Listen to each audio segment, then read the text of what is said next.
Hello friends, welcome to SSC coaching centre. दोस्तों, आज की वीडियो में बात करेंगे रीजनिंग के इंपॉर्टेंट प्रश्नों की। उन्हीं प्रश्नों को लेकर आया हूं दोस्तों जो एग्जाम में पूछे गए हैं। ठीक है, कोई ना कोई एग्जाम में पूछा गया है क्वेश्चन, ऐसा कोई भी क्वेश्चन नहीं है जो नहीं पूछा गया हो। अभी आप लोग दिल्ली पुलिस की तैयारी कर रहे हैं तो ये क्वेश्चन दोस्तों आपका दिल्ली पुलिस में पूछा गया था 2014 में। क्वेश्चन क्या है देखिए, जहाज जैसे कप्तान से संबंधित है वैसे ही अखबार किससे संबंधित है। ठीक है दोस्तों, समझ में आ रही है बात। जहाज किससे संबंधित है? कप्तान से। जहाज आपका यहां पर अगर मैं जहाज की बात करूं तो जहाज किससे संबंधित दिया गया है? कप्तान से संबंधित दिया गया है। तो आपका जो अखबार होगा वो किससे संबंधित होगा? जहाज कप्तान से संबंधित है, अखबार किससे संबंधित होगा? तो दोस्तों मैं जहाज की बात करूं तो जहाज में एक कैप्टन होता है जो जहाज को चलाता है। क्लियर है? जहाज की देखरेख में एक कैप्टन होता है जिसकी देखरेख में जहाज चलता है, जिसकी देखरेख में सारा काम होता है जहाज का, उसे बोलते हैं कप्तान। और अखबार की अगर मैं बात करूं तो अखबार किसकी देखरेख में होता है, किसकी देखरेख में छपता है? पाठक, मुद्रक, प्रकाशक या संपादक? तो इस क्वेश्चन का सही आंसर हो जाएगा संपादक। नहीं आई बात दोस्तों समझ में? अभी समझ में आ जाएगी। आपका जहाज है, ठीक है, जहाज किसकी देखरेख में रहता है? कप्तान की देखरेख में। उसी तरह से अखबार आपका किसकी देखरेख में रहता है? संपादक की देखरेख में रहता है। दिल्ली पुलिस में पूछा गया था 2014 में। उम्मीद करता हूं सबकी समझ में आ गया होगा। अब देखेंगे अगला क्वेश्चन। अगला क्वेश्चन है, मछली जैसे जल से संबंधित है वैसे ही चिड़िया किससे संबंधित है? मछली, अगर मैं मछली की बात करूं तो मछली दोस्तों किससे संबंधित है? जल से। ठीक है, तो चिड़िया किससे संबंधित होगी? यहां पर यह पूछा गया है। क्लियर है दोस्तों, चिड़िया किससे संबंधित है? यह क्वेश्चन भी दिल्ली पुलिस में 2014 में पूछा गया था, कांस्टेबल में, दिल्ली पुलिस में। अब मछली जल से संबंधित कैसे है? मछली कहां रहती है? जल में रहती है। मछली दोस्तों कहां रहती है? जल में रहती है। वैसे ही चिड़िया दोस्तों कहां रहती है? जल में नहीं रहती। भोजन में रहती है? नहीं रहती। आकाश में रहती है? तो ये आपका सही आंसर हो जाएगा। कहां रहती है दोस्तों? आकाश में रहती है। वायु में रहती है? नहीं। वायु तो दोस्तों एक हवा होती है जिसकी जरूरत चिड़िया हो चाहे हम हो, सभी को वायु की जरूरत होती है। इससे हम क्या करते हैं? सांस लेते हैं। तो इसका आंसर ये नहीं होगा, आकाश हो जाएगा। जिस तरह से मछली का घर उसका जल होता है, जल में ही जीवन होता है, ऐसे ही चिड़िया आकाश में रहती है। ठीक है दोस्तों, जैसे मछली आपकी जल में तैरती है, उधर इधर भागती है, ऐसी चिड़िया आपकी आकाश में रहती है, इधर उधर वो उड़ती है। तो आपका आकाश सही आंसर हो जाएगा इस क्वेश्चन का। क्लियर है? अब देखेंगे अगला क्वेश्चन। अगला क्वेश्चन है आपका, सचिन तेंदुलकर जिस प्रकार क्रिकेट से संबंधित हैं उसी प्रकार सानिया मिर्जा किससे संबंधित है? ये भी दोस्तों दिल्ली पुलिस कांस्टेबल 2014 में पूछा गया था। अब आपको पता है सचिन तेंदुलकर कौन है? सचिन तेंदुलकर के बारे में तो दोस्तों सभी जानते हैं। सचिन तेंदुलकर कौन है ये आपको पता है। सचिन तेंदुलकर कौन है दोस्तों? एक क्रिकेटर है। क्लियर है? एक क्रिकेटर है। तो यहां पर आपसे कहा गया है कि सचिन तेंदुलकर जिस प्रकार क्रिकेट से संबंधित है, मतलब ये है सचिन तेंदुलकर किस गेम के खिलाड़ी हैं दोस्तों? क्रिकेट के खिलाड़ी हैं। ठीक है, सानिया मिर्जा पूछा गया है, ये बात आपको क्लियर है। सानिया मिर्जा पूछा गया है। ठीक है, जिस प्रकार से सचिन तेंदुलकर खिलाड़ी हैं किसके? क्रिकेट के, उसी प्रकार सानिया मिर्जा खिलाड़ी हैं किसकी? टेनिस की। शिक्षा, शतरंज या बॉक्सिंग? तो शतरंज नहीं, टेनिस इसका सही आंसर हो जाएगा।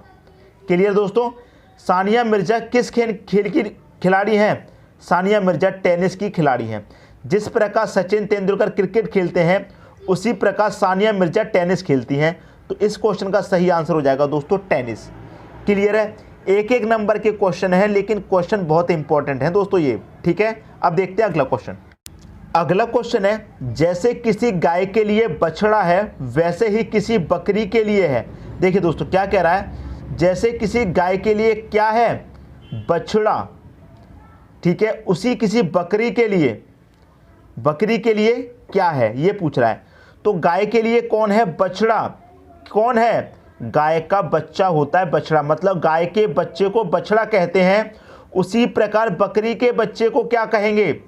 गाय के लिए बछड़ा है, गाय का रिलेशन बछड़ा से क्या है, गाय का बच्चा होता है बछड़ा, मतलब गाय के बच्चे को बछड़ा कहते हैं। उसी प्रकार बकरी के बच्चे को क्या कहेंगे, पिल्ला नहीं। कुत्ते के बच्चे को पिल्ला कहते हैं। छौना नहीं। मेमना, तो मेमना हो जाएगा इस क्वेश्चन का दोस्तों सही आंसर, क्या, मेमना। गाय के बच्चे को बछड़ा कहते हैं, उसी प्रकार बकरी के बच्चे को क्या कहते हैं, मेमना। तो सी ऑप्शन आपके क्वेश्चन का दोस्तों सही आंसर हो जाएगा। और ये क्वेश्चन दोस्तों आपका पूछा गया है रेवेन्यू इंस्पेक्टर में। क्लियर है, RI में पूछा गया है। RI का मतलब क्या है, रेवेन्यू इंस्पेक्टर में दोस्तों ये क्वेश्चन पूछा गया है। क्लियर है। अब देखेंगे अगला क्वेश्चन। अगला क्वेश्चन है, नॉटिलस संबंधित है मछली से, तो चैती पक्षी यहां पर किससे संबंधित होगा। नॉटिलस और मछली का दोस्तों क्या रिलेशन है, उसी प्रकार से चैती पक्षी का यहां पर कोई ना कोई रिलेशन होगा। तो यहां पर मैं आपको बता दूं दोस्तों, नॉटिलस मछली की एक प्रजाति है। यहां पर आपको मैं बता दूं, नॉटिलस जो है दोस्तों मछली की एक प्रजाति होती है। मछली तो बहुत प्रकार की होती है, उसी तरह से नॉटिलस भी क्या होती है, मछली की एक प्रजाति होती है। क्लियर है। तो उसी तरह से चैती पक्षी क्या हो जाएगा, किसकी प्रजाति हो जाएगी, नॉटिलस प्रजाति है मछली की। ठीक है, मछली की प्रजाति है नॉटिलस, तो यहां पर किसकी प्रजाति होगी, चैती पक्षी, चूजा, सूस, बत्तख या फिर कबूतर। ये आपको पता होना चाहिए दोस्तों।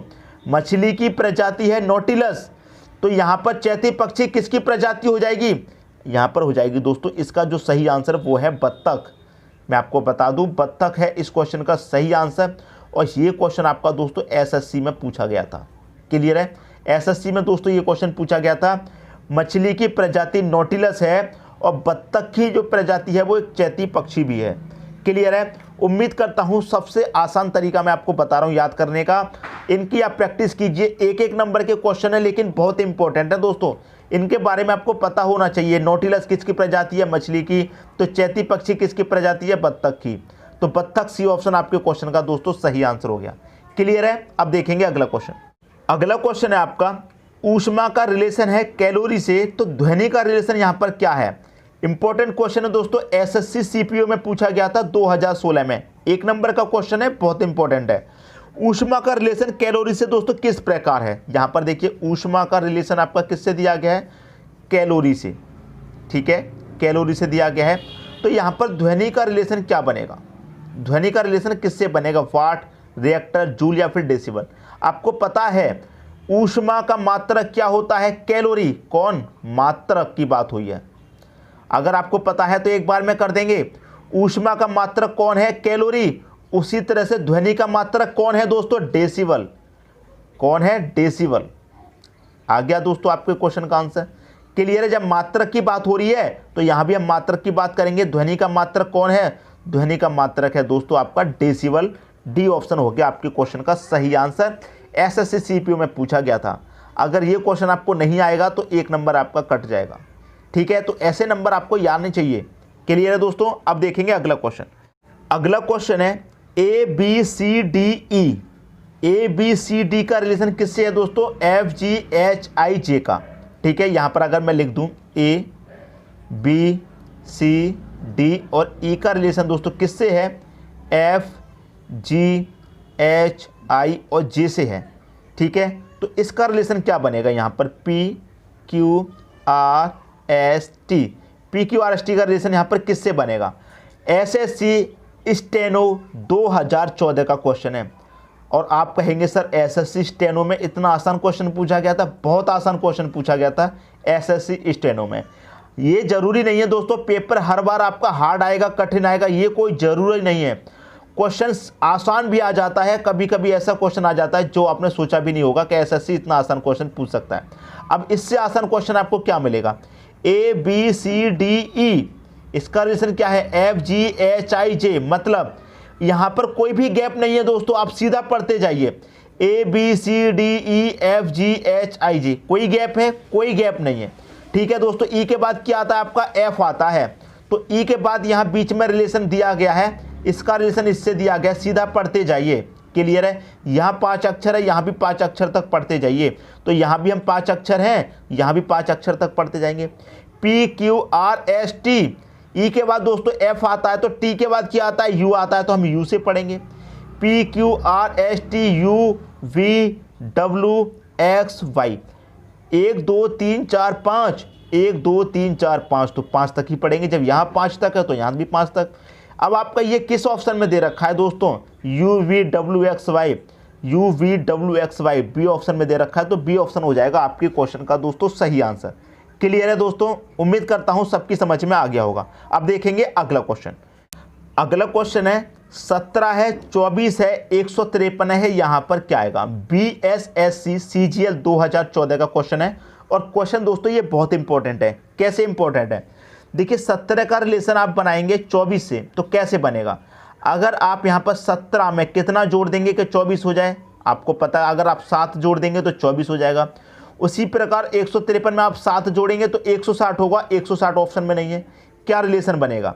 देखिए मैंने आपको दोस्तों एक बात बताई है, अगर यहाँ पर पहली संख्या का रिलेशन यहाँ पर इससे ना बने तो आप इसका रिलेशन इससे बना करके देख सकते हैं। अगर इसका रिलेशन इससे नहीं बनता है तो आप इसका रिलेशन इससे बना करके देख सकते हैं। तो 17 से 153 का रिलेशन कैसे बन सकता है दोस्तों, ये देख लीजिए। अगर इन दोनों का रिलेशन नहीं बनना तो कोई बात नहीं, इसका आप इससे बना करके देख लीजिए। तो 17 का रिलेशन 153 से कैसे है?